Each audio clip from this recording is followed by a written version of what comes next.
Recently, my wife Nicole made it pretty clear that she wanted an outdoor table. She said something like, "Build me a table, all right? God." Or maybe, "Build me a table, and if not for me, then for your son." well, it could have been. "Build me a table." Well, it was something like that. Either way, I ran out to the shop and I busted out one of these. A not-so-rustic outdoor table. Made from unique design details, and 2 sturdy benches. This piece would look good in anyone's backyard or a kitchen. Let's build it. The entire project is made from 8-quarter stock, but you can substitute control legs. I used the chop saw to break the boards down. Table leg stock is on the left, bench legs. Each leg is comprised of 2 pieces, so we'll need to glue them together, since this is on.com. I'm clamping 2 legs at a time here. The boards are still ups. You should have 4 long table legs and 8 small bench legs. Back at the planer, I'll bring each leg to final dimension, 3.5 inches. Now let's talk a little bit about the joinery for this project. When Nicole asked me to make this table, she made it pretty clear that she wanted it done yesterday, so speed was definitely an issue. And in most cases, when it comes to joinery, speed also brings with it a decrease in quality.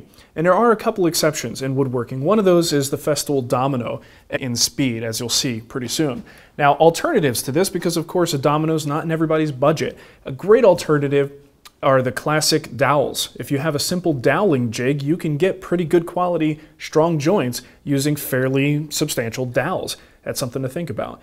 Pocket screws is always an option. I'm not a huge, though, if you are going to use classic mortise and tenon joinery, make your rail pieces a little bit longer. You need to account for those tenons. So I'd say maybe 3 to 4 inches longer will give you the extra amount of material you need here, all right? So we're going to start with some layout, and so I know which end is up and which face is out.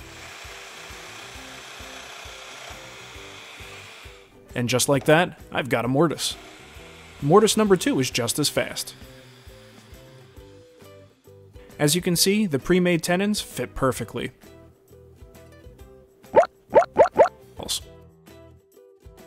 The small curve is laid out using a scrap strip of wood with a workpiece held between 2 dogs. The bulk is cut away at the bandsaw.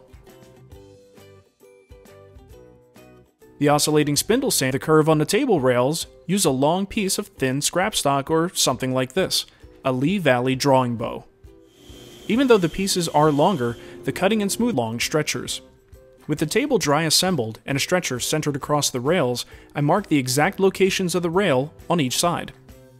With the dado stack mounted, now the bottom rails need the complementary half laps. These are also cut at the table saw using a very similar setup. With the half laps cut, we can now cut the final long curve in the stretchers. For this, I use a scrap piece of hardboard.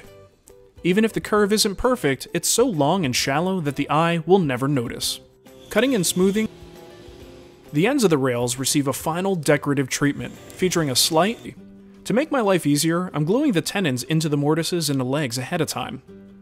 I then tape some scrap pieces of wood to the outside of the legs to protect the relatively soft wood from the clamp heads. I start by attaching the long rails to the legs, making 2 sub-assemblies. Once a few clamps, we'll close the remaining gaps. In preparation, the screw blocks start off as a strip of scrap wood.